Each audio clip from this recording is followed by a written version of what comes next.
जय हिंद एवरीवन। कैसे सभी लोग?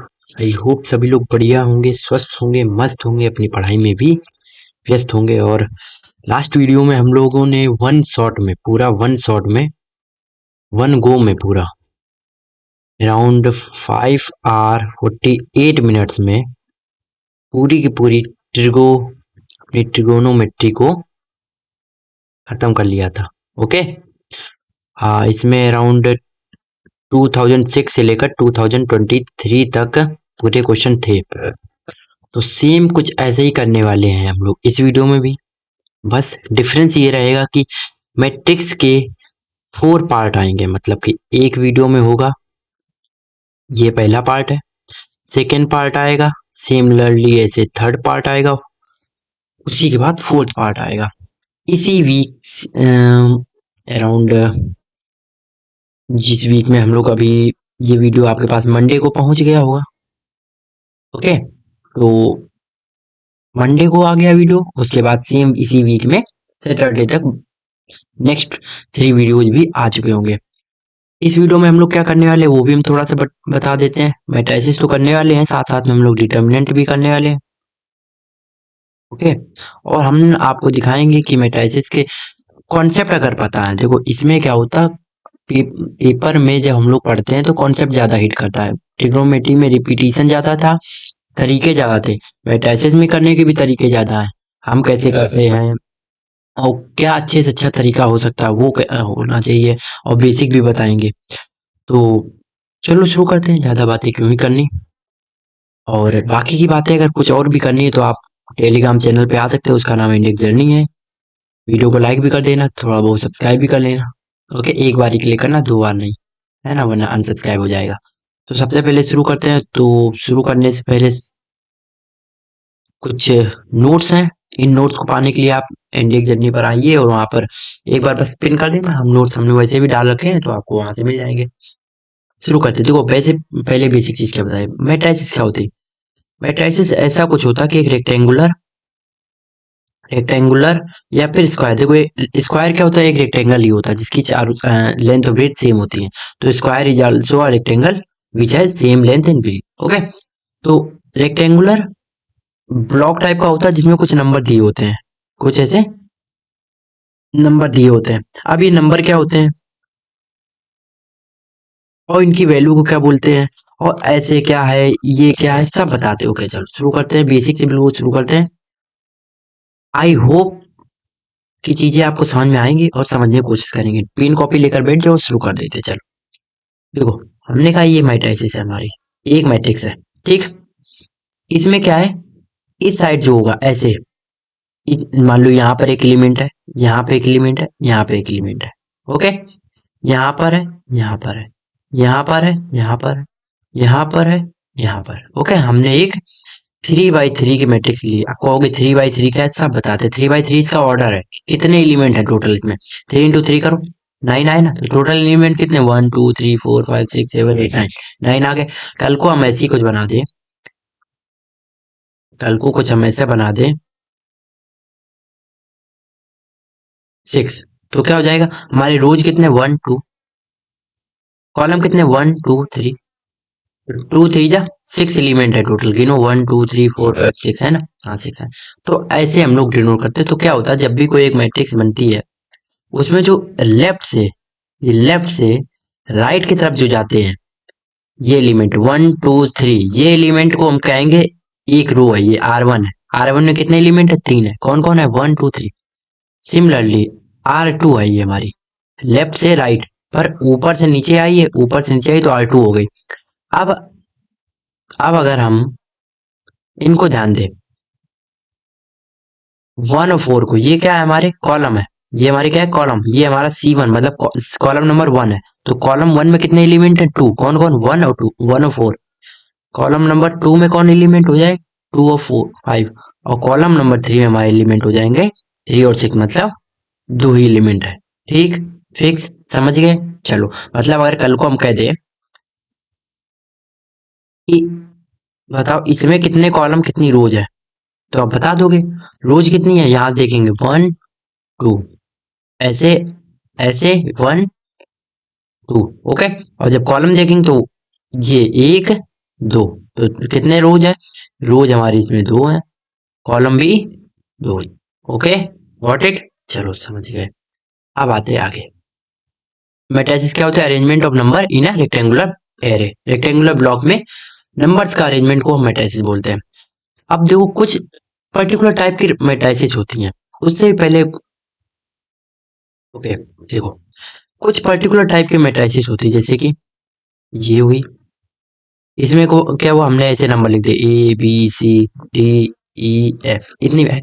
अगर सेम चीज हम लोग कॉपी पेस्ट कर दे, A B C D E F G H I, आप थोड़ा ध्यान दो, हमें बस थोड़ी सी एक चीज बताओ, ये कि ये मैट्रिसेस आपको रेक्टेंगल फॉर्म में लग रही होगी। देखो इसमें लेंथ क्या है, ऐसी कुछ ज्यादा है, ब्रेथ क्या है, कुछ कम है।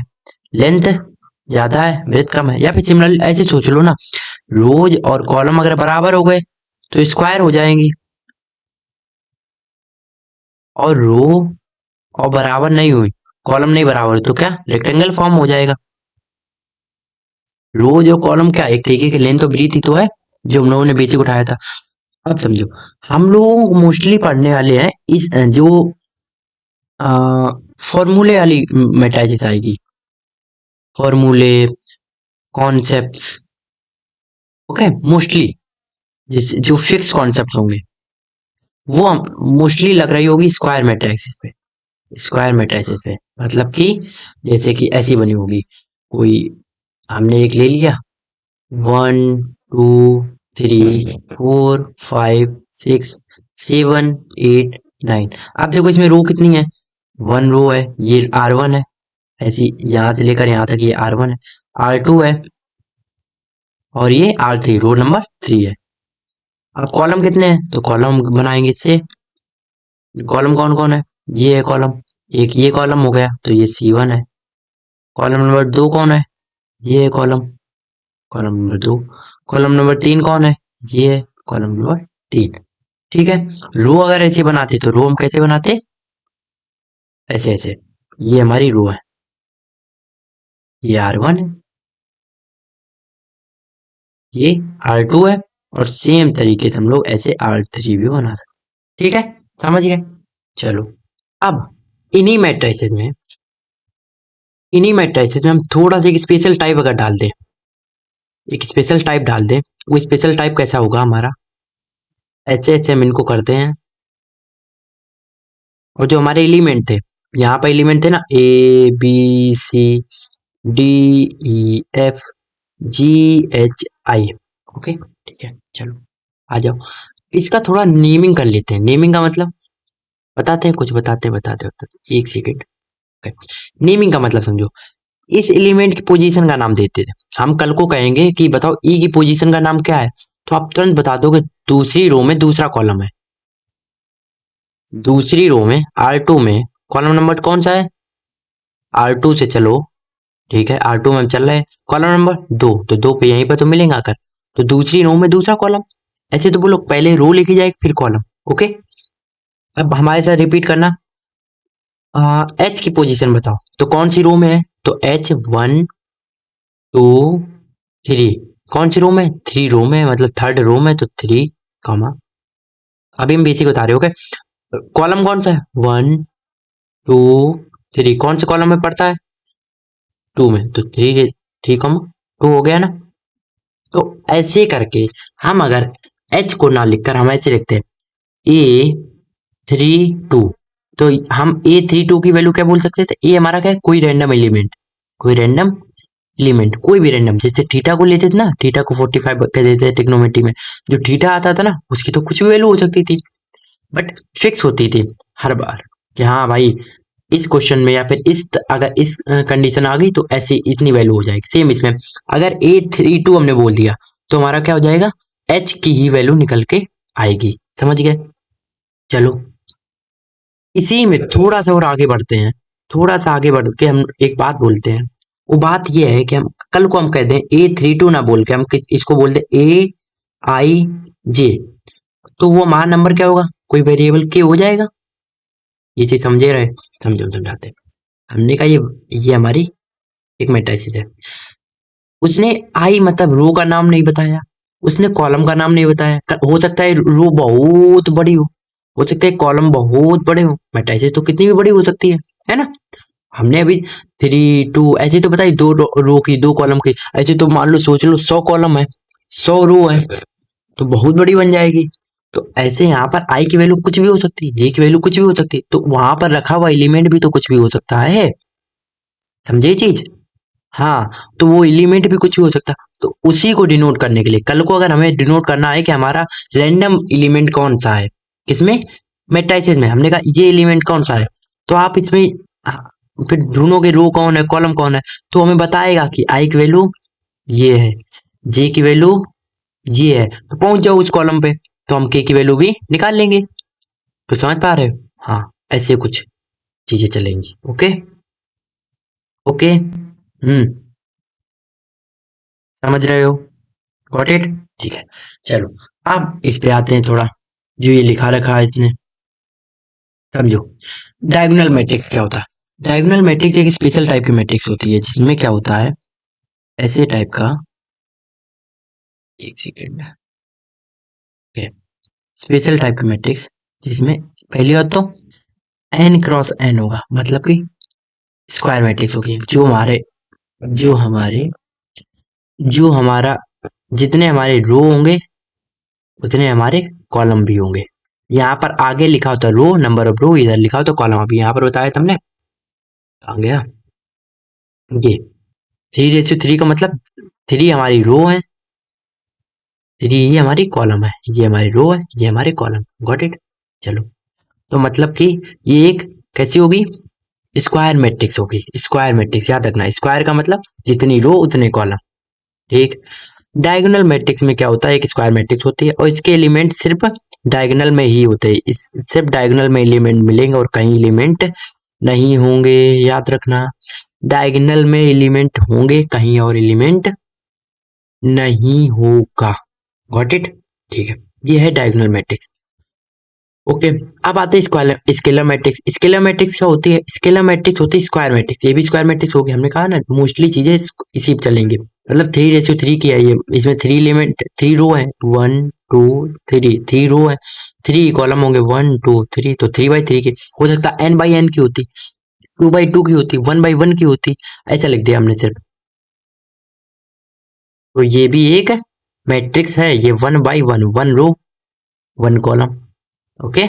चलो, स्केलर मैट्रिक्स क्या होती है। स्केलर मैट्रिक्स वो मैट्रिक्स होती है जिसके जिसके पास एलिमेंट हो डायगोनल में, डायगोनल में सिर्फ हो, बट सारे एलिमेंट सेम हो, सारे एलिमेंट सेम हो। ठीक। अभी तक हमने पहले पढ़ा डायगोनल मैट्रिक्स, उसमें क्या होता है, सिर्फ हमारे एलिमेंट कहाँ होते हैं, डायगोनल में होते हैं। फिर आ गया स्केलर मैट्रिक्स कि एलिमेंट डायगोनल में तो होने चाहिए बट सेम होने चाहिए। बट फिर आती है कंडीशन आइडेंटिटी की, कि जितने भी एलिमेंट हमारे डायगोनल में होने चाहिए, पहली बात तो, ठीक है, एलिमेंट डायगोनल में होने चाहिए। ठीक, डायगोनल में होने चाहिए। उसके बाद एक कंडीशन ये भी कि सभी एलिमेंट 1 होने चाहिए। और ये याद कर लो, ये आई से डिनोट होती है, बहुत इंपॉर्टेंट है, मोस्ट इंपॉर्टेंट कैटेगरी में आती है, ये हर जगह मैट्रिक्स में दिखाई देगी आपको। ओके। ठीक है। अब कुछ कंडीशन है जो कि थ्योरी है, बहुत इंपॉर्टेंट है मैट्रिक्स में। Every scalar matrix is always diagonal matrix.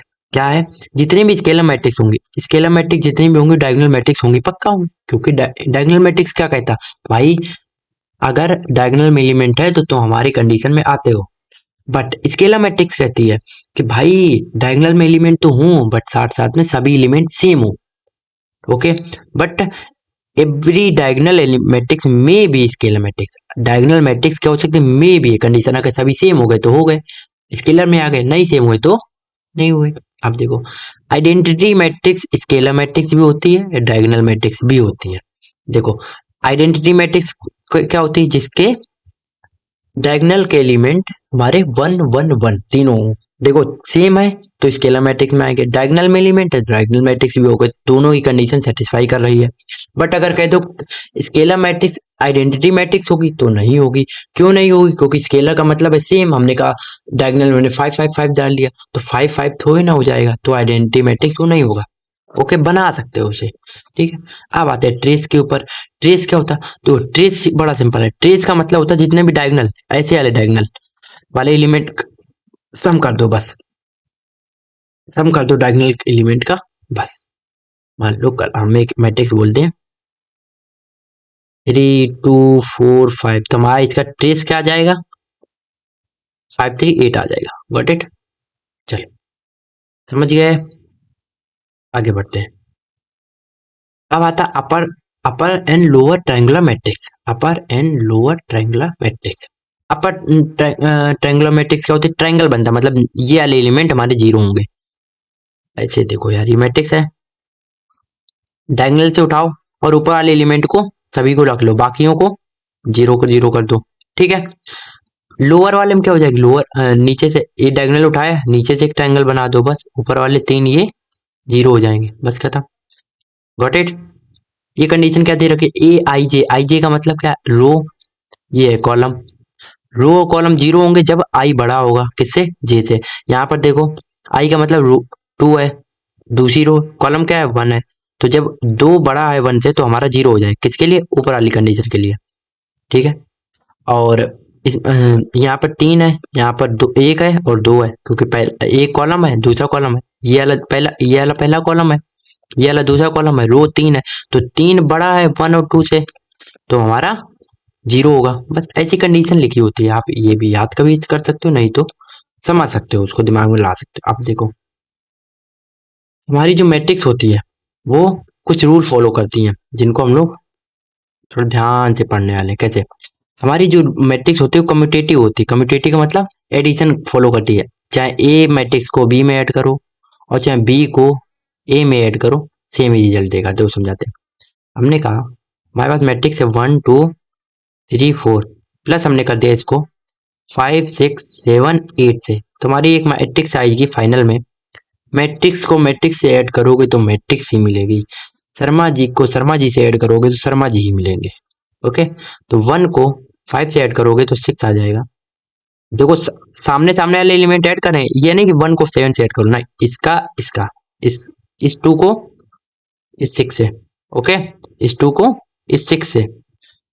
Okay, 1 second. इस 2 को इस 6 से तो 8 आ जाएगा। 3 को 7 से 10 आ जाएगा। 4 को 8 से 12 आ जाएगा। Got it? Okay, guys. Actually, I started the recording, but it wasn't recorded, so no problem. हम वहीं पे पहुंचते हैं जहाँ पे हमने आपको बता रखी चीजें, बहुत सारी चीजें हमने आपको बता रखी। हम आगे आ गए थे काफी। Okay, where I was, okay, I was here. Okay, so हमने आपको ये बताया था, ये रिकॉर्डिंग, हाँ आपको ओके, हमने आपको ये चीज बताई। ठीक है, हमने आपको बताया कि किन्हीं भी दो मैट्रिक्स को ऐड करोगे तो उनके पहले वाले एलिमेंट और उनका सामने वाले एलिमेंट, करस्पॉन्डिंग एलिमेंट्स को ऐड करना होता है। ठीक, करस्पॉन्डिंग एलिमेंट को ऐड करना होता है। तो 1 का मल्टीप्लाई एडिशन 5 से किया तो 6 आ गया। 2 का किया 6 से तो 8 आ गया। 3 का किया 7 से तो 10 आ गया और 4 का किया 8 से तो 12 आ गया।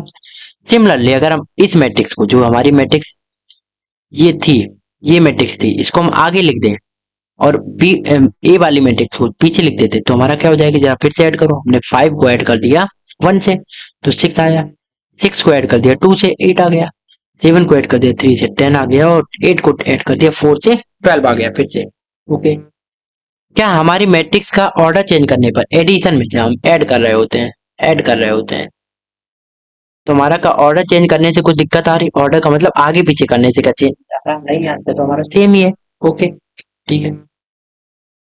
अगर, ठीक है, ये चीज समझ में आ गई। सेम चीज अगर हम दो मैट्रिक्स को ऐड करते हैं, सेम चीज अगर हम दो मैट्रिक्स को ऐड करते हैं और ऐसे ऐड करते हैं उनको कि पहले दो मैट्रिक्स को ऐड कर लिया, फिर बाद में दो मैट्रिक्स को ऐड किया, तो उनका हमारा आंसर सेम ही रहता है। ठीक है, ये भी चीज हमने बता ली।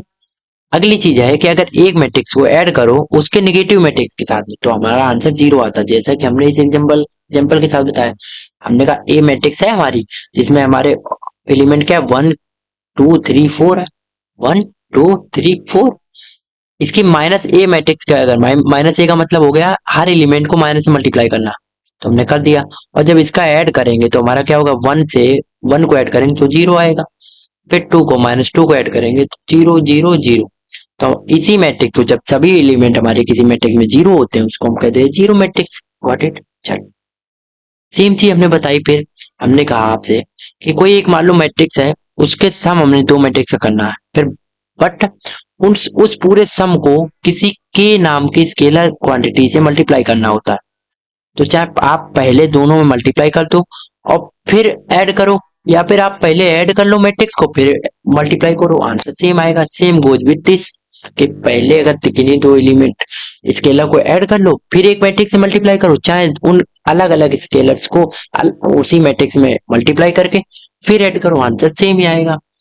एक चीज इंपॉर्टेंट, ए मल्टीप्लाई बी, मतलब कि पहले एक मैट्रिक्स का दूसरी मैट्रिक्स से मल्टीप्लाई किया आपने और फिर दूसरी मैट्रिक्स का एक पहले वाली मैट्रिक्स से मल्टीप्लाई किया, तो वो दोनों सेम नहीं होते।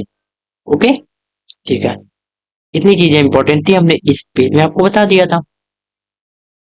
ओके, फिर हम लोग आगे आते हैं। फिर हमने आपको बताया कुछ इंपॉर्टेंट चीजें कि हमारे कुछ स्पेशल टाइप आती है मैट्रिक्स के। उन स्पेशल टाइप में हम लोग सीख रहे होते थे कि हमारी अगर कोई एक ए मैट्रिक्स है जिसका स्क्वायर करने पर अगर वो हमें जीरो दे दे, किसी का मैट्रिक्स ए का स्क्वायर करने पर जीरो आ जाए आंसर, किसी एक मैट्रिक्स का स्क्वायर करने पर जीरो आ जाए, तो वो हमारी एक स्पेशल टाइप की मैट्रिक्स होती है जिसका नाम हम लोग दे देते हैं निल पोटेंट मैट्रिक्स। अगर कोई एक मैट्रिक्स है जिसका स्क्वायर करने पर खुद वही मैट्रिक्स दोबारा से आ जाती है, तो उस मैट्रिक्स का नाम दे देते थे आइडेम पोटेंट मैट्रिक्स। ओके, मैट्रिक्स कोई ए है उसका स्क्वायर करने पर अगर आई आ जाए, आई का मतलब इनवॉलेंट्री, आई का मतलब इनवॉलेंट्री मैट्रिक्स या फिर यूनिट मैट्रिक्स बोलते हैं उसे, तो उसका हम लोग क्या बोल आ जाता है आंसर हमारा, उसे हम लोग बोलते हैं इनवॉलेंट्री मैट्रिक्स। ओके, अगर ए स्क्वायर करने पर आई आ जाए तो इनवॉलेंट्री मैट्रिक्स बोलते हैं उसे। ठीक है, ओके, आइडेंटिटी मैट्रिक्स आ जाएगा। ठीक, ओके, हमने इतनी चीज बता दी। फिर हमने आपको बताया ट्रांसपोज के बारे में। इजी, ट्रांसपोज क्या होता है, ट्रांसपोज को पहले डिनोट करते हैं, अगर किसी मैट्रिक्स के ऊपर टी लिखा है, इस टी बना है या फिर डैश बना, तो हम समझ जाएंगे कि वहां पर ट्रांसपोज की बात हो रही है। इसे हम लोग ट्रांसपोज ऑफ मैट्रिक्स बोलते हैं। ठीक है, ओके, इतनी चीज अभी तक हम लोग समझ चुके हैं। उसके बाद हमने आपको बताया कि ट्रांसपोज असल में होता क्या है। हमने कहा मान लो एक मैट्रिक्स हमारे पास ए है, कोई कोई मैट्रिक्स ए है हमारे पास, ठीक, उसका अगर ट्रांसपोज निकालना तो क्या करो, बस सिंपली जो रो है उसे कॉलम बना दो, जो कॉलम है उसे रो बना दो। देखो, जो हमारी कॉलम थी, हमारी यहाँ पर रो कौन सी थी, हमारी रो क्या थी, ए बी रो थी। अब यहाँ पर क्या होगी, ए बी कॉलम में आ गई। यहाँ पर सी डी हमारी रो में थी, यहाँ पर सी डी कॉलम में आ गई। सिमिलरली इसमें ये यहाँ पर कॉलम में है, ए एक दो तीन, यहाँ पर रो में आ गए, चार पांच छह हमारे कॉलम में है, वो रो में आ गए। कोई एक काम कर दो, रो बना दो या कॉलम बना दो, ट्रांसपोज में बस इतना ही होता है सिंपली। मान लो अगर हमारा कोई ए मैट्रिक्स है जिसका ऑर्डर है थ्री थ्री क्रॉस टू, मतलब थ्री उसमें रो है दो कॉलम, तो अगर हमें ट्रांसपोज बताना है, ट्रांसपोज में क्या होता है, नंबर ऑफ रोज इधर हो जाती है कॉलम में, तो हमारा कॉलम जो होगा वो हो जाएंगे थ्री और रोज हो जाएंगे टू, बस इंटरचेंज हो जाएगा, सिंपल। ठीक है, फिर हम लोग करने बैठे क्वेश्चंस को। क्वेश्चंस में क्या होता था कि 2013 में क्वेश्चन पूछा गया, जो कि हमारे यूपीएससी ने बड़े अच्छे से क्वेश्चन पूछा, और क्वेश्चन ये था कि इसने डेफिनेशन के ऊपर क्वेश्चन पूछे, consider the following statement, a matrix is not a number. भाई ऐसी कैसी बात होगी, matrix is not a number, हमने कहा मैट्रिक्स एक नंबर नहीं होता, बिल्कुल सही बात कही। पूछो कैसे, हमने आपको बताया था मैट्रिक्स क्या होती थी, एक स्क्वायर, सॉरी एक रेक्टेंगल शेप में बंद नंबर्स का एक घेरा होता है, उसे मैट्रिक्स बोलते हैं। एक नंबर की बात तो होती नहीं मैट्रिक्स में, मैट्रिक्स का मतलब होता है बहुत सारे नंबर्स। अगर एक नंबर की बात करनी हो तो भाई डिटरमिनेंट से मिलो, अगर डिटरमिनेंट होता है एक नंबर वाला आदमी। डिटरमिनेंट कहाँ से आ गया भाई, डिटरमिनेंट क्या होता है, determinant is a number associated with the matrix, matrix के साथ में एक नंबर जुड़ा होता है कि ओवरऑल मैट्रिक्स का आंसर कितना आएगा वो होता है हमारे डिटरमिनेंट। तो भाई क्या डिटरमिनेंट मैट्रिक्स की तरह दिखता है, हमने कहा बिल्कुल दिखता है। देखो अगर ये हमारी ए कोई मैट्रिक्स है तो इसका डिटरमिनेंट ऐसा होगा कि इसके आसपास ये दो लाठी लगा देंगे, मतलब डंडे लगा देंगे, मोड़ टाइप का लगा देंगे, और इसका डिटरमिनेंट के लिए बस इस वाले ऐसे शेप को सिंपल शेप में ऐसे बनाना पड़ता है बस। सिंपल। ठीक है, चलो अगला क्वेश्चन था कि two determinants of different order may have the same value. हमने कहा बिल्कुल सही है, हमारे जो डिटर्मिनेंट होते हैं उनकी किन्हीं दो मैट्रिक्स का डिटर्मिनेंट सेम हो सकता है, बिल्कुल हो सकता है, बिल्कुल हो सकता है, कैसे नहीं हो सकता। वो सारी वैल्यू आएंगी अभी डिटर्मिनेंट सॉल्व करने पर, हमारे जीरो जीरो आंसर आते हैं ना। वो सारे ऐसे मैट्रिक्स हैं जो दिखने में तो अलग अलग होते हैं पर आंसर उनके जीरो आते हैं, तो क्या सेम डिटर्मिनेंट आंसर नहीं आ रहा है? देखो आ रहा है ना, टू में डिफरेंट ऑर्डर डिफरेंट होता है उनका और उनका सेम वैल्यू हो जाती। ओके ठीक है। फिर हम उसने क्वेश्चन पूछा आपसे एलिमेंट्री मैट्रिक्स, एलिमेंट्री मैट्रिक्स या फिर यूनिट मैट्रिक्स या फिर इसी का नाम हम लोग क्या बोलते थे, आइडेंटिटी मैट्रिक्स। ठीक है, ओके। एलिमेंट्री मैट्रिक्स आ गई। एलिमेंट्री मैट्रिक्स यूनिट मैट्रिक्स ये होती है हमारी, जिसके हमारे क्या होते थे,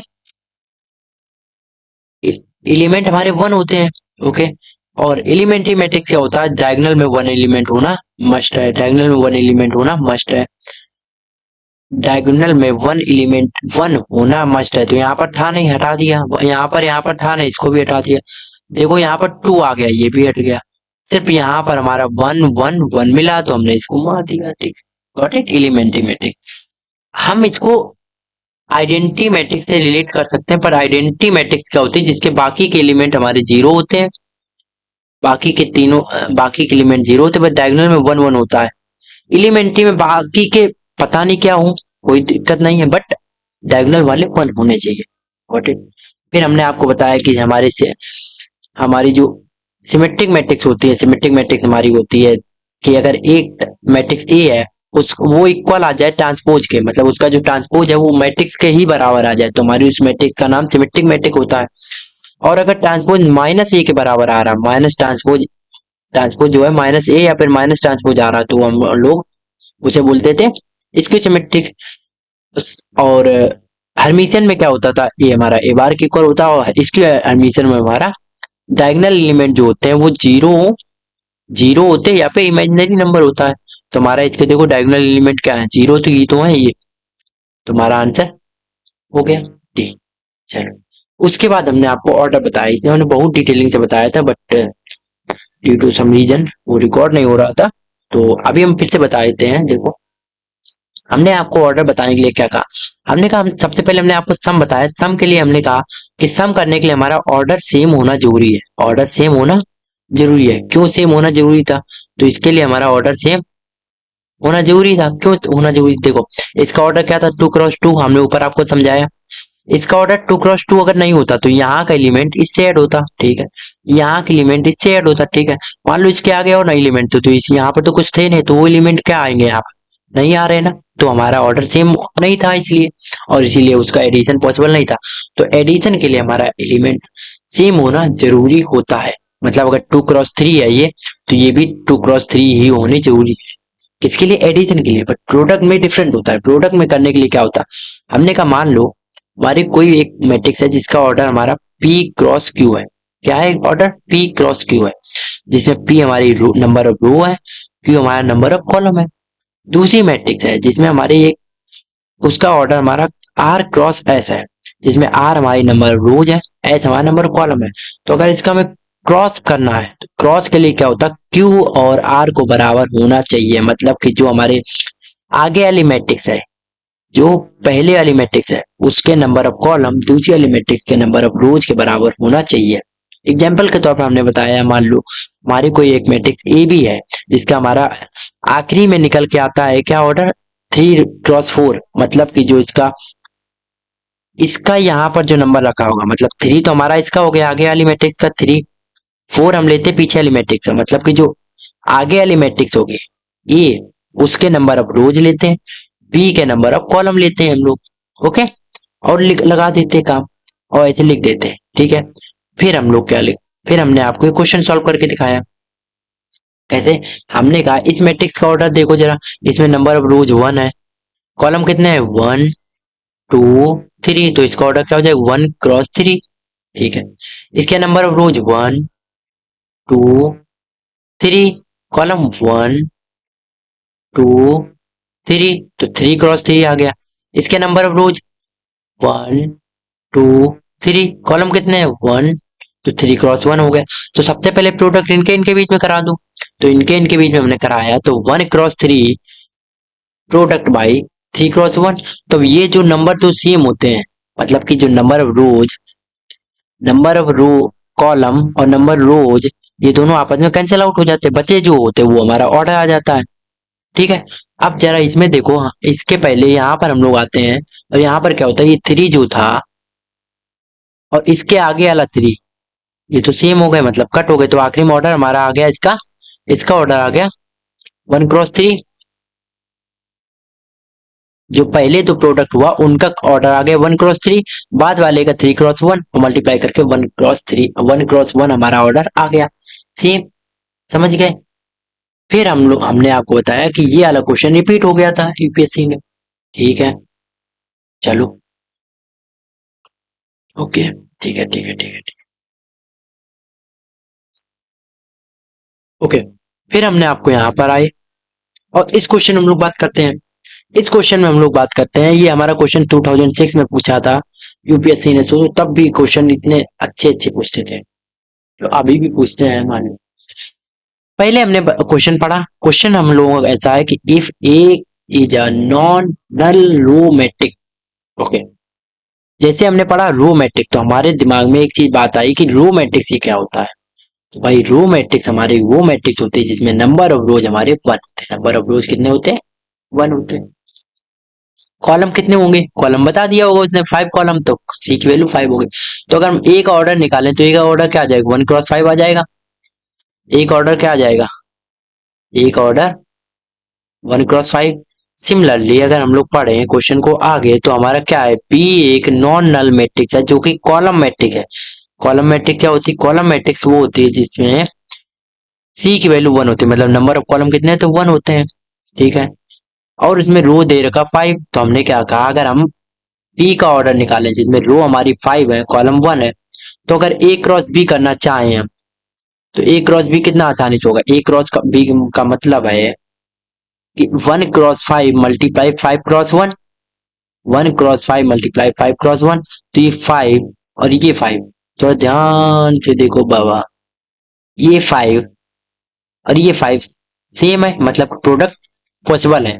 पॉसिबल है तो इसको इसको हटा दो, और ये जो बचेंगे यहाँ से, ये इसका आ गया, ये इसका हो गया, तो 1 क्रॉस 1 हमारा किसका ऑर्डर आ गया? ए क्रॉस बी का। अब उसने पूछा हाउ मेनी रोज है, रो कितने होते हैं आगे वाला, तो आगे कितना है? 1, तो रो की वैल्यू कितनी होगी? 1, तो आंसर कितना हो गया? 1, खत्म। ये था कुछ। कैसा लगा? अच्छा लगा? चलो आ जाते हैं आगे, क्वेश्चन पढ़ते फिर से। उसने कहा ए का ऑर्डर दे रखा हमारा, ए इज 2 क्रॉस 3 मैट्रिक्स, तो 2 क्रॉस 3, और ए भी दे रखा उसने 2 क्रॉस 5। सोचो जरा ए और बी कैसे रहा होगा, पहले ए का रहा होगा 2 क्रॉस 3, मल्टीप्लाई कराया का होगा, यहाँ पर ये 3 है, पॉसिबल हुआ है। अगर सोचो, अगर प्रोडक्ट पॉसिबल हुआ है तो मतलब आगे वाला एलिमेंट इसका 3 रहा होगा, तभी तो पॉसिबल हुआ है। ए बी तभी तो निकला है, वरना ए बी अगर कह दिया नॉट पॉसिबल, तो मतलब कि उसका रोज और कॉलम बराबर नहीं है। ठीक है। तो यहाँ पर ये 3 हो गए क्रॉस, हमने बताया था जो कोई किन्हीं भी दो मैट्रिक्स का अगर मल्टीप्लाई करना है तो आगे वाले मैट्रिक्स का नंबर ऑफ रो लेते हैं, तो रो हमारे 2 है, लिख दिया 2। पीछे वाले मैट्रिक्स का कॉलम लेते हैं, तो 5 ये किसके कॉलम है? 5 इसके हैं, तो लिख दिया। ठीक है। तो अब उसने पूछा B must be n, B का ऑर्डर पूछा, तो बी का ऑर्डर क्या निकला? 3 क्रॉस 5। खत्म, खत्म, खत्म, खत्म। हम यही जान जाते हैं कि बी का आखिरी एलिमेंट मतलब नंबर ऑफ कॉलम 5 होते हैं, तो यहाँ 3, यहाँ 2, ये क्या कर रहा है? 2। ठीक है। जब ये देखो ये हमारा इसका कॉलम 3 है, तो इसके भी इसकी रो 3 होने चाहिए, तभी तो इसका पॉसिबल था मल्टीप्लाई, तो इसकी रो 3 होनी चाहिए थी। 3 5 यही मिल गया बस, खत्म। और यहाँ पर भी 5 नहीं था, ये भी सोचो, तो ये खत्म हो जाता क्वेश्चन। सोचो, या हमें तो क्वेश्चन सॉल्व भी नहीं करना पड़ता।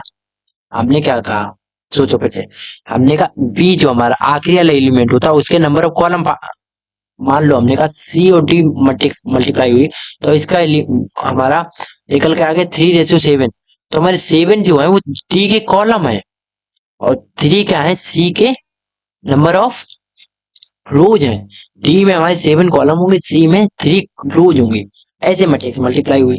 ठीक है, अब हमने कहा बी के कॉलम 5 है, तो कॉलम तो पीछे लिखे होते 5 है नहीं है, 5 है नहीं है, 5 है नहीं है, तो तीनों ऑर्डर ऑप्शन हट गए, बचा एक ऑप्शन कर दिया। आप देखो ये वाला क्वेश्चन का हम आंसर देखते ही बता सकते हैं कि ए अगर हमारा पी क्रॉस क्यू है, बी हमारा एस क्रॉस टी है, तो ए बी का ऑर्डर क्या आएगा? ये है पी क्रॉस क्यू और ये है एस क्रॉस टी, तो आगे वाले का पी, पीछे वाले का टी, तो पी क्रॉस टी आ सकता है इसका। ठीक है, पूछा क्या है, under which condition the A be exist. आप देखो देखो देखो, यही उतनी चीज से हम पूछ रहे हैं कि ए बी एग्जिस्ट करने के लिए कौन सी कंडीशन चाहिए। हमने कहा अगर ए बी एग्जिस्ट करता है तो हमारा क्या होगा, जो हमारे ये वाले एलिमेंट, ये ये वाले दोनों इक्वल होना चाहिए, वरना ए बी एग्जिस्ट ही नहीं करे, प्रोडक्ट हो ही नहीं पाएगा।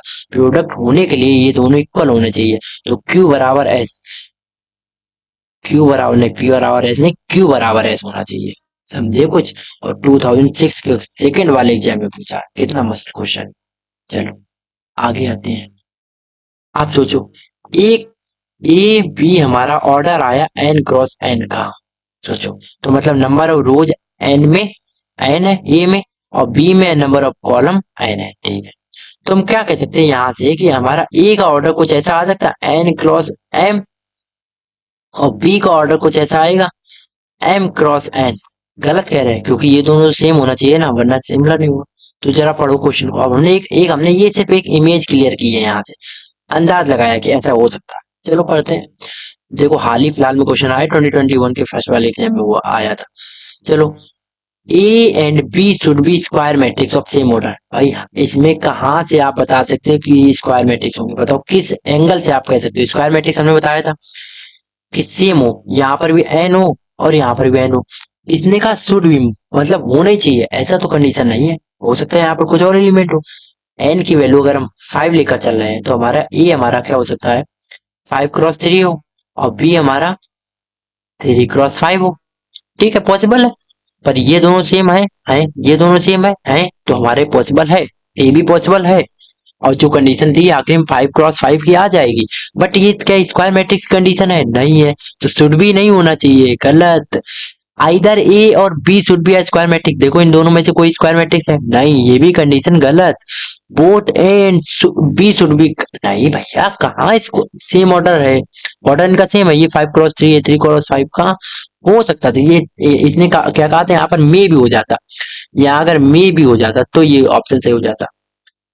तो ये भी गलत। Orders of A and B need not to be same, हाँ ये सही है। देखो जरूरी थोड़ी ना कि ऑर्डर सेम हो भी सकता सेम, नहीं भी हो सकता। तो इसने कहा जरूरी नहीं कि सेम होता भी एन क्रॉस एन निकाल पाएंगे, बिना सेम के भी एन क्रॉस एन हम लोग निकाल लेंगे। Got it? कैसा लगा ये तरीका बताओ? अगर अच्छा लगा हो तो भाई ये भी चीज है और ये भी चीज है, डू सब्सक्राइब यार, शो योर लव। ओके, चलो अगला क्वेश्चन हम लोग करते हैं। A is a matrix of order 3 cross 5। बी, अब देखो ए का ऑर्डर क्या है, 3 क्रॉस 5। बी का ऑर्डर है 5 क्रॉस 3। कुछ दिख रहा है? ए आखिरी में सेम आ रही, मतलब ए भी जो आएगा हमारा वो 3 क्रॉस 3 का आ जाएगा। ठीक है, then order of A B and B A B का ऑर्डर हमारा 3 क्रॉस 3, तो 3 क्रॉस 3 दोनों, ये इसमें नहीं ये भी नहीं, तो ये वाले दोनों बचे। बी ए क्या होगा, बी और ए। बी ए के लिए हमें बी का पहला ऑर्डर रखना पड़ेगा, तो 5 क्रॉस 3 मल्टीप्लाई 3 क्रॉस 5, क्योंकि ए का ऑर्डर क्या है, ये है। आप देखो ये वाले एलिमेंट कट हो जाएंगे, ये कट गए, तो 5 क्रॉस 5 आ जाएगा आखिरी में। तो बी ए का ऑर्डर 5 क्रॉस 5, ये गलत, ये वाला सही हो जाएगा। चलो समझे कुछ? जैसा जैसा उसने बोला वैसा ऐसा कर दो। बी का ऑर्डर पहले तो बी का ऑर्डर पहले, ए का बाद में, क्रॉस किया मल्टीप्लाई। अगर यहाँ पर 2 होता, यहाँ 3 होता तो पॉसिबल था ही नहीं, तो पॉसिबल था ही नहीं। ओके, ये क्वेश्चन देखो, ये वाला क्वेश्चन पहले आया और ये वाला क्वेश्चन बाद में आया, मतलब कि उसने पहले क्वेश्चन ऐसे पूछ दिया फिर ये पूछा, दोनों क्वेश्चन सेम है, अलग नहीं है। ठीक, ए है, ए कोई मैट्रिक्स है, उसका हमारा मान लो ऑर्डर है n क्रॉस m, इसका मल्टीप्लाई ए से ही करना, मतलब कि n क्रॉस m से ही करना है। आप सोचो जरा, ए का मल्टीप्लाई ए से करना है, तो इसका ऑर्डर रखो जरा n क्रॉस m, भाई साहब मल्टीप्लाई करना ए से, तो ए का ऑर्डर रखो भाई n क्रॉस m। तो सोचो जरा, अगर मल्टीप्लाई पॉसिबल है, उसने कहा द प्रोडक्ट ऑफ एक इज डिफाइंड ओनली, कब डिफाइंड होगा, जब हमारा m और n है। चलो हमने n m ले लिया, कोई दिक्कत नहीं, ठीक है। m और n जो हमारे कैसे हो, देखो इन दोनों का क्या होना चाहिए, इक्वल होना चाहिए ना, जरूरी। तो m इक्वल्स n होना चाहिए, बस खत्म। ये क्वेश्चन और ये वाला क्वेश्चन क्या अलग है, सेम ही तो है सब, ठीक है। चलो ये वाला क्वेश्चन करते हैं, ये वाला क्वेश्चन करते हैं। चलो इसमें क्या है, x है जो, उसका हमारी ऑर्डर है वो a plus B cross a plus two है। आपको ऐसा ऑर्डर कैसे आ सकता है भाई, देखो यार ये रो है, ये कॉलम है, उसने बोला है ना इतनी रोज है, इतने कॉलम्स है, हमने तो लिख दिया भाई। हम तो कुछ नहीं कर सकते ना, कितना इजी। बी वाई के पास जो हमारी वाई का जो हमारा ऑर्डर है वो कुछ ऐसा आ जाएगा, ए प्लस थ्री। ओके, अब उसने कहा X Y and Y X possible है, एक्स वाई और वाई एक्स कैसे पॉसिबल होगा भाई, एक्स वाई और वाई एक्स को पॉसिबल कराओ भाई, देखो चलो हम इधर वाई एक्स को पॉसिबल करा दें। इधर इसने कहा A plus B cross A plus two का क्रॉस कराओ, किससे, बी प्लस वन से और ए प्लस थ्री से। उसने ऑर्डर नहीं पूछा एक्स वाई का, उसने कहा इनका इनका मल्टीप्लाई पॉसिबल है। तो भाई अगर मल्टीप्लाई पॉसिबल है, थोड़ा सा दिमाग लगाओ भाई। हमने कहा था अगर पॉसिबल है तो यहाँ के एलिमेंट जो होंगे वो क्या होंगे, इक्वल होंगे। अगर ए, तो हमने कहा ए प्लस टू इक्वल होगा बी प्लस वन के, ठीक है। ये कंडीशन लिख ली हमने यहाँ से, ठीक है। चलो कंडीशन नंबर वन, यहाँ से और कुछ पता चल रहा और कुछ उसने बताया भी नहीं किसी का, तो हम लोग चलो इस पे आ जाते हैं। इसका ऑर्डर लिखो, y का ऑर्डर है b प्लस वन क्रॉस है a प्लस थ्री से, और इसका ओवरऑल क्रॉस हमें कराना है, ध्यान से देखना। ए, ए का ऑर्डर, एक्स का ऑर्डर है a plus B cross a plus two. आगे वाले नंबर से कोई मतलब भी नहीं तो उसको छोड़ो। अब देखो अगर इनका क्रॉस पॉसिबल है, उसने कह दिया, देखो यहाँ पर लिखा X and Y are exist, मतलब कि होते हैं, मतलब हैं, तो मतलब ये दोनों इक्वल है, तो ए प्लस थ्री इक्वल हो जाएगा ए प्लस बी से। यहाँ देखो ए से ए कट गया तो बी की वैल्यू आ गई three, three equal B, B की वैल्यू आ गई थ्री, तो यहाँ से ए की वैल्यू आ जाएगी, यहाँ पर बी रखो, थ्री प्लस वन, और ये टू उधर जाएगा माइनस टू, तो ए की वैल्यू आ जाएगी टू, बी की वैल्यू आ गई थ्री, ए की वैल्यू आ गई वन, तो रख लो ए और बी की वैल्यू, ए पहले है तो ए टू होना चाहिए, two comma three, three comma two नहीं, ए पहले पूछा तो ए की टू है तो टू कॉमा थ्री, समझ गए। अगर वो क्वेश्चन कर लिया तो ये क्वेश्चन अब कर लेना, ये क्वेश्चन का आंसर आप लोग कमेंट में बताएंगे। क्वेश्चन नंबर 207, या फिर आप बोलोगे हमसे स्लाइड नंबर 21, क्या लिखोगे यहाँ पर, स्लाइड नंबर 21 का आंसर ये है, गॉट इट। चलो बहुत ही सेम कर सकते हो, okay, give me a second. Okay ये वाले क्वेश्चन हम लोग अभी कर सकते हैं, चलो करते हैं। क्वेश्चन उसने कहा है कि every zero matrix is square matrix, ये गलत है। जो कैसे, देखो हमने बताया जीरो मैट्रिक्स कुछ ऐसी मैट्रिक्स हो जिसके सभी एलिमेंट जीरो, तो ये पॉसिबल है। क्या ये मैट्रिक्स हमारी जीरो मैट्रिक्स नहीं है, इसका ऑर्डर क्या है, टू क्रॉस वन है, तो क्या ये जीरो मैट्रिक्स है जीरो मैट्रिक्स, सभी एलिमेंट जीरो है। तो क्या हर बार every zero element, every zero matrix हमारी क्या स्क्वायर मैट्रिक्स आ रही है, नहीं आ रही है, सिंपल है, ठीक है। मैट्रिक्स है जा न्यूमेरिकल वैल्यू, अब मैट्रिक्स है जा न्यूमेरिकल वैल्यू नहीं भाई, ऐसा कौन पॉसिबल है। मैट्रिक्स के बाद एक न्यूमेरिकल वैल्यू नहीं होती, डिटरमिनेंट के पास एक न्यूमेरिकल वैल्यू होती है। Unit matrix is a diagonal matrix, ये बात सही, यूनिट मैट्रिक्स का मतलब आइडेंटिटी मैट्रिक्स, तो ये डायगोनल मैट्रिक्स होती है, ठीक। तो ये वाली बात हमारी सही है, तो ये वन और टू गलत है, वन गलत है, टू गलत, थ्री ओनली सही है, गॉट इट। चलो ये जीरो मैट्रिक्स वाला याद है। अब आते क्वेश्चन पे, क्वेश्चन बड़ा अच्छा है। क्वेश्चन ने ये पूछा है, क्वेश्चन ने, okay, A equal to I equal to zero, फिर K equal okay, I equal to जे।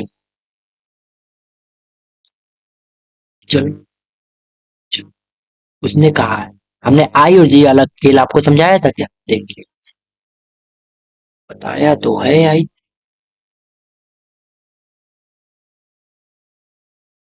आई जे, हाँ बताया है, फिर सही है। ओके, नाउ लिसन, ध्यान दो थोड़ा सा, गिव मी अटेंशन। ओके, ध्यान दो, उसने कहा आई और जे इक्वल है, आई और जे इक्वल है, और वो क्या है, where K equal to constant is for I और जे के लिए, आई और जे जहां इक्वल है उसकी वैल्यू क्या है, कांस्टेंट के है। तो रखें क्या, हमने रखो भाई, रख देते हैं। आई और जे इक्वल मतलब वन बराबर वन, टू बराबर टू, थ्री बराबर थ्री। तो अगर वन बराबर one, row one column one, two column two row, row third row third column, थोड़ा ध्यान दे पा रहे हो कि क्या यहाँ की बात हो रही है, यहाँ यहाँ यहाँ, यहाँ की एलिमेंट उसने कह दिया की है और की है, ठीक है। बाकी सब सच that A I J zero है, आई और जे जहां पर इक्वल नहीं है वहां पर जीरो है, मतलब यहाँ पर क्या होगा, आई की वैल्यू वन है, रो कॉलम की वैल्यू टू है, तो ये वन बराबर टू नहीं तो इसकी वैल्यू जीरो हो गई। यहाँ पर कॉलम वन है, रो थ्री कॉलम सॉरी रो वन है, कॉलम थ्री, वैल्यू जीरो हो जाएगी बाकी सब जगह की। सिमिलरली यहाँ पर भी ये आंसर जीरो हो जाए। तो यह ध्यान दे पा रहे हो क्या, इसकी वैल्यू बात कर रहा है ये। ओ बबुआ, थोड़ा सा याद करो, हमने आपको बताया था, हमने आपको बताया था कि जब भी हमारे डायगोनल एलिमेंट सेम होते हैं तो वो कैसी मैट्रिक्स होती है, वो स्केलर मैट्रिक्स होती है क्या? हाँ होती है, तो स्केलर मैट्रिक्स आंसर। समझे का, समझे, बूझो तो जाने, बूझो तो जाने वाले हाल है। आई होप ये वाली चीज समझ में आई होगी। ओके, चलो अगले वाले क्वेश्चन पे चलते हैं भाई, अगले वाले क्वेश्चन पे चलते हैं। देखो जरा इसको, देखो जरा इसको, अब तो चेक करना पड़ेगा ना भाई, सिंगुलर मैट्रिक्स है, इनवॉल्यूंटरी सिंगुलर बता देते, सिंगुलर क्या होता है आप समझो। सिंगुलर वो मैट्रिक्स होती है जिसमें कि मोड ऑफ ए मतलब डिटरमिनेंट ऑफ ए हमारा क्या आ जाता है, जीरो आ जाता है। डिटरमिनेंट ऑफ ए हमारा जीरो आ जाता है, तो भाई इसका डिटरमिनेंट जीरो नहीं आएगा, don't worry, singular matrix determinant निकालना हम सिखा देंगे, डोंट वरी। इनवॉलेंट्री चेक करने के लिए हमें सबसे पहले पता हमें ये स्क्वायर चेक करना पड़ेगा, देखो इनवॉलेंट्री में, निलपोटेंट में और आइडेंपोटेंट में, तीनों में स्क्वायर चेक करना पड़ता है, तो चलो कर लेते हैं स्क्वायर चेक। स्क्वायर का मतलब है ए का मल्टीप्लाई ए से कर दो, स्क्वायर का मतलब है ए का मल्टीप्लाई ए से कर दो, ऐसा नहीं है, देखो सुनो, जीरो वन वन जीरो, इसका यहाँ पर स्क्वायर लगा दो, नहीं ऐसा नहीं है, इसका मतलब ऐसा कुछ है। ओके, यहाँ पर लगा दोगे पर ऐसे निकाल तो नहीं पाओगे ना कि वन का स्क्वायर कर दिया, टू का स्क्वायर कर दिया, ऐसे ऐसे कर दो, ये गलत हो जाएगा, नहीं, ऐसे मल्टीप्लाई करना पड़ेगा दो बार, तो ए स्क्वायर का मतलब है मल्टीप्लाई करना, हम सिखा रहे हैं यहाँ से आपको, one zero zero one, zero one zero one zero, देखो यहाँ पर क्या लिखना था, ए ये, और बीच में क्या लगा, मल्टीप्लाई। मल्टीप्लाई करने के लिए थोड़ा सा दिमाग दो भाई, इंपॉर्टेंट चीज है, थोड़ा सा दिमाग लो, इंपॉर्टेंट चीज है।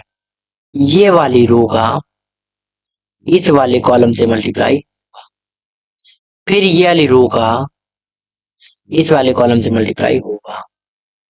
अब ये वाली रो का दोनों से मल्टीप्लाई हो गया, चलो कर लेते हैं, हमने कर, इसका पहले वाला एलिमेंट इसके पहले वाले एलिमेंट से मल्टीप्लाई होगा, तो जीरो मल्टीप्लाई जीरो जीरो आ गया, बीच में लगाना होता प्लस, प्लस लगाया, वन का मल्टीप्लाई वन से किया, वन आया, रख दिया, ये हमारा पहला एलिमेंट आ गया। दूसरा एलिमेंट यहाँ लिखा जाएगा, ये जब इसका इसका मल्टीप्लाई होगा, जीरो को मल्टीप्लाई वन से किया, जीरो आया, वन का मल्टीप्लाई जीरो से किया, जीरो आया, प्लस लगाकर जीरो आया। अब सेकेंड वाली रो का पहले वाले कॉलम से मल्टीप्लाई करो, सेकेंड वाली रो का पहले वाले कॉलम से मल्टीप्लाई करो, तो हमने किया, हमने कहा वन का मल्टीप्लाई जीरो करोगे तो जीरो आएगा, बीच में प्लस लगाएंगे, दूसरे वाले एलिमेंट का मल्टीप्लाई करेंगे, जीरो का मल्टीप्लाई वन से करेंगे तो यहाँ पर वन आएगा, सॉरी जीरो आएगा। अब इसी वाली रो का इस वाले कॉलम से मल्टीप्लाई करो, तो हमने वन का मल्टीप्लाई वन से किया, वन आया, प्लस जीरो मल्टीप्लाई जीरो से किया, जीरो आया, सबको ऐड कर दो, मतलब 0+1 1, 0+0 0, 0+0 0, 1+0 0। क्या ये हमें कुछ आइडेंटिटी मैट्रिक्स नहीं लग रही है? कॉलम कॉलम के एलिमेंट 1 है, सॉरी डायगोनल के एलिमेंट 1 है, और बाकी सब 0। तो हमारी क्या हो गई, ए स्क्वायर किसके इक्वल में आ गई, आई। और आई हमने ऐसे याद कराया था, इनवॉलेंट्री, इनवॉलेंट्री, इनवॉलेंट्री, तो इनवॉलेंट्री समझे 2019 के फर्स्ट में पूछा है, कोई ज्यादा टाइम नहीं। ओके ओके ओके, चलो ओके, ट्रांसपोज आ गया है क्वेश्चन में, तो बता ही देते हैं अब आपको। तो चलो देखो, उसने कहा है इफ आई आ कह रहे A is a square matrix such that A minus A transpose then which of the following, A minus A transpose equal to 0 है, तो हम क्या यहाँ बोल सकते हैं कि ए इक्वल टू ए ट्रांसपोज है। और सोचो जरा, हमने बताया था ए इक्वल टू ए ट्रांसपोज क्या होता था, हमारी स्क्यू सॉरी सिमेट्रिक मैट्रिक्स की बात होती थी, साइमेट्रिक मैट्रिक्स की बात होती थी। क्या इसमें साइमेट्रिक ऑप्शन में है? Null matrix, unit matrix, scalar matrix, D option, D option हमारा सही हो जाएगा। ये क्वेश्चन कब पूछा है, 2006 में पूछा। ओके, अगला वाला जरा आप लोग संभाल लीजिएगा, हम ही संभाल लें क्या? चलो, हम लोग आज इतने ही रखते हैं क्वेश्चन। ओके, बहुत सारे क्वेश्चन हो गए हैं, एंड नेक्स्ट पार्ट में आपको यहाँ से आगे क्वेश्चन मिलेंगे, ठीक है? यहाँ से आगे क्वेश्चन हम नेक्स्ट पार्ट में करा रहे होंगे, तब हम लोगों को सीधे सीधे क्वेश्चन करने होंगे। ओके, चलो, अगर आपको अभी तक सेशन अच्छा लगा हो, नेक्स्ट पार्ट के लिए आप वेट अगर नहीं करना चाह रहे हो, तो आप तब तक के लिए ट्रिग्नोमेट्री से देख सकते हो। ट्रिग्नोमेट्री हमने करा रखी है, आप जाएंगे चैनल पे, आपको ट्रिग्नोमेट्री का वीडियो मिल जाएगा। ऐसे ही साइंस के वीडियो भी हमने, साइंस का ऑलमोस्ट मोस्ट इंपॉर्टेंट चीजें सभी करा रखी हैं। फिजिक्स हमने करा रखी है, हमने बायोलॉजी करा रखी है, हमने केमिस्ट्री कराई है, आप उसको भी एक बार वॉच कर सकते हो। उसमें हमने प्रीवियस क्वेश्चन लगाए हुए हैं, करवाए हुए हैं, और सबसे अच्छी अप्रोच हमने उसमें सॉल्व कराई हुई है। सेम गोज विद इंग्लिश, हमने इंग्लिश की वोकैब सीरीज स्टार्ट कर रखी है, उसमें वोकैब बहुत अच्छे से हम बताते हैं, करते हैं, रूल भी हम लोग कर रखे हैं। और मैथ की तो चल ही रही है, मैथ के रूल्स, मैथ के ऐसे वन शॉट भी ला रहे हैं, और छोटे छोटे शॉर्ट वीडियोज भी ला रहे हैं। तो आपको अगर इंडिया का एग्जाम, रिटन एग्जाम क्लियर करना है, तो बेस्ट चीज हम दे रहे हैं, आप उसको फॉलो करिए, फिर उसके बाद आपके पास रिजल्ट आ जाएंगे। बस आपकी मेहनत, आप अगर ईमानदारी से करेंगे तो रिजल्ट अपने हाथ में होंगे। So some respect and love towards this channel also, और लाइक करो वीडियो अगर आपको अच्छा लगा हो यार। आई होप कि आप, शायद ही आपको ना अच्छा लगा, बहुत अच्छी अप्रोच हम लगाते हैं। और अगर कोई भी दिक्कत हो, सजेशन हो, तो आप नीचे कमेंट बॉक्स में ड्रॉप कर सकते हैं। All your suggestions are heartly welcomed in this family. Okay, और टेलीग्राम पे अगर आप जुड़ना है तो आप इंडियन जर्नी सर्च करेंगे, आपको एक खूबसूरत सी फैमिली आएगी, जिसमें अराउंड 180 मेंबर्स हैं, उनमें be a part of that. Okay, चल मिलते हैं फिर नेक्स्ट वीडियो में, तब तक के लिए सी या, हैव अ गुड डे। और इन सभी को नोट कर लो, क्वेश्चन को ट्राई करो, हमने पीडीएफ सेंड कर दी, आगे क्वेश्चन को भी सॉल्व करने की कोशिश करो। चलो बाय।